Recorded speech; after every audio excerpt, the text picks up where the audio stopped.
Hi there, and thanks for tuning in. Today we're going to be continuing lesson 3.5, graphing linear equations in slope-intercept form. And this is part 2 because we're actually going to be graphing in this one. So just make sure that you have graph paper readily available because you will be showing some graphs on those. You're going to be looking for 7 things to write down in your notes. Let's go ahead and get started. The first thing we want to review is just make sure we know what slope-intercept form. And slope-intercept form is always going to be written as y is equal to mx plus b. This is also called a linear equation or a linear function because it's going to make a line. The main thing I want you to grab from this is slope-intercept form and what each thing means. Slope is always going to be represented with the letter m, and sometimes it can be positive and sometimes it can be negative. So positive or negative.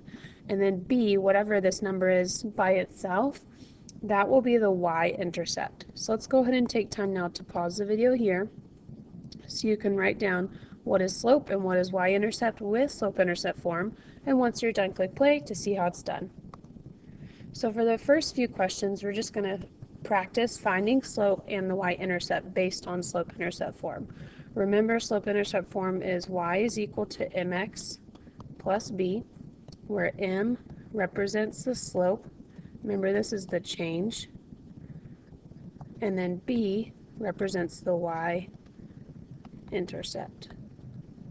A lot of people are like, well, why doesn't y represent y-intercept? Well, it just doesn't. And we'll tell you how that works in just a minute. So in letter A, the slope is 3. Or you could obviously say 3 over 1 because remember slope was rise over run. And then the y-intercept is equal to -4. Okay? For letter B, notice that it just has y is equal to 6.5. So it doesn't have a lot of things. Since it doesn't have an x, there's no slope. So slope is none. And then the y-intercept will be 6.5. Okay? For the last one, notice how it's not in the linear equation form or the slope-intercept form, so we have to solve for y in this one. So what we're going to do is just get y by itself. The first thing I'm going to do is add 5x to the other side. So I'll get negative y is equal to 5x minus 2, and I'm just trying to write it in the same order that slope-intercept form is. And then to get y not to be negative, I'm going to divide everything by -1, so that your slope-intercept form is y is equal to -5x plus 2. Okay, so that is what you needed to rewrite it as, and then you can look at your slope and y-intercept. Your slope is going to be -5 over 1, and your y-intercept will be 2. Okay, so just be careful on some of these because you will have to try it on the next page when you try some examples by yourself. So here are 3 questions that you're going to try. Again, you're going to find slope and y-intercept, and just remember you need it to be in the proper format of y is equal to mx plus b. Let's go ahead and pause the video here so you can try it by yourself, and once you're done, click play to check your work.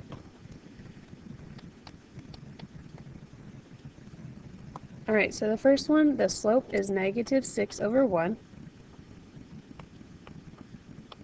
and the y-intercept is +1. Pretty easy.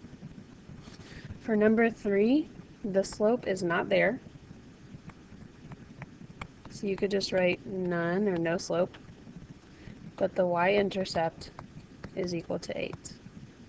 For the last one, you do need to solve for y, so the first thing I'm going to do again is subtract x from both sides, so I get 4y is equal to -x minus 10, and then I'm going to divide all sides by 4, so that I get y is equal to, I'm going to change this to a fraction, -1/4 x, and then 10 divided by 4, or 4 will go into 10 2 times with 2 left over, so that's 2.5.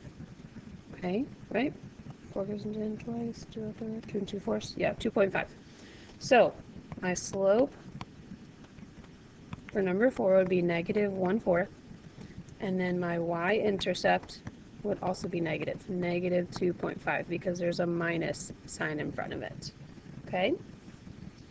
The next part we're going to do is graphing. So in order to graph, you want to graph your y-intercept first, and then you're going to use the slope to find another point of the line. This is where you're going to need your graph paper. So now that we have your graph paper ready, the first thing we're going to do is find the y-intercept. Remember, the y-intercept is the number by itself, or b, and that is positive 2. So I'll just find positive 2 on the graph and plot that point. Check. The next thing I'm going to do, it says use slope to find another point. Okay, this slope says it's negative 2, and we're going to write it as a fraction, negative 2 over 1, because we need it to say rise over run.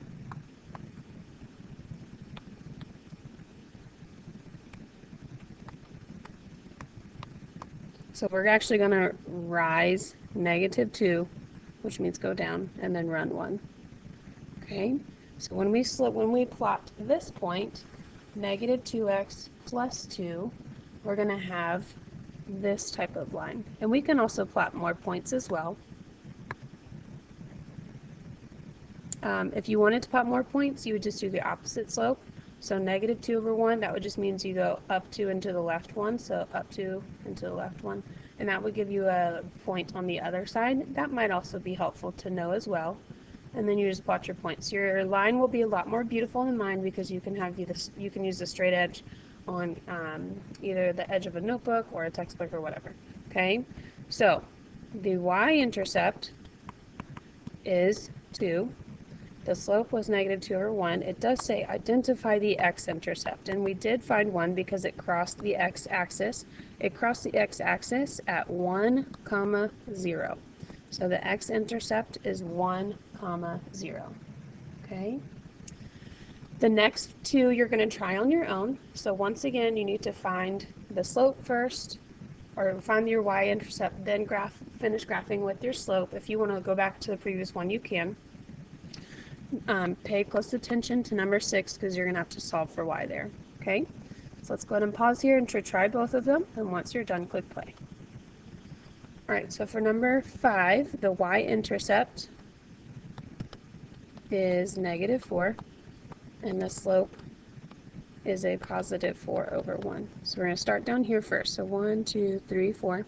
So there's my negative 4 as my y-intercept, and then slope, I'm just going to do rise 4, run 1. So rise 1, 2, 3, 4, run 1. And I've already found my x-intercept as well. Okay, if I wanted to make more plotted points with my slope, then I could. All I'd have to do is just do the opposite of what I did to get to my other slope, but I just start at y-intercept again. So I would fall 4 instead of rising, 1, 2, 3, 4, and then run 1 to the left. Okay, so that would give you 1 point to the left of your y-intercept and 1 point to the right of your y-intercept. And then you would draw your line. So this one's super steep. And then it also said identify x-intercept. So we're going to say the x-intercept is as well 1, 0 for this one. Okay. For number 6, you had to do a little bit of work beforehand. All you had to do though was subtract 3x from both sides.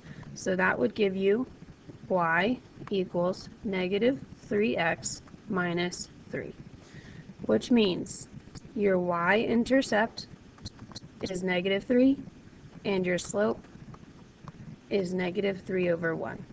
Okay, so let's try y-intercept down here. 1, 2, 3 on the y-axis, negative 3, and then slope would be negative 3, rise negative 3 and run 1. So we're going to go down 3 this time, 1, 2, 3, and over 1. And notice that we don't actually get to the x-intercept or the x-axis. So what we're going to do is we're going to just do what I said previously over here. Just start back at your y-intercept and do the opposite or mirror image of your slope. So instead of falling 3, we're going to rise 3. And instead of going right 1, we're going to go left 1. So that would give us this x-intercept here at negative 1, 0 for x-intercept. Okay, and then yes, you would graph those points, make it as straight as possible, and then you'd be done. Okay, I got one more for you to try, and here it is. Again, solve for y, and then find your linear equation, and then identify x-intercept. Let's go ahead and pause so you can try it. Alright, so when we solve for y, I'm going to put this over here since I got more room to work it right here. I'm going to subtract x from both sides, so I'm going to get 2y is equal to negative x plus 6. And then I'm going to divide all sides by 2, so I get y is equal to negative 1/2 x plus 3. So y-intercept is 3, slope is negative 1/2, and now we just have to find the x-intercept, which we will in just a moment. So positive 3 for my y-intercept, and then slope would be down 1/2. Notice again, I don't quite get to the x-axis, but if I keep going down 1/2, I eventually will get there. So I'm going to just keep doing this, down 1/2, down 1/2. Okay, and now I can have my x-intercept plotted. You always want to make sure that you, whenever you're doing slope-intercept form, that you find the x-intercept as well, so you want to put as many points that it does to take you there. So your x-intercept is 1, 2, 3, 4, 5, 6. So x-intercept, I'll put that here since we ran out of room, is 6, 0. Okay? That is going to conclude our notes for graphing points, or graphing in slope-intercept form.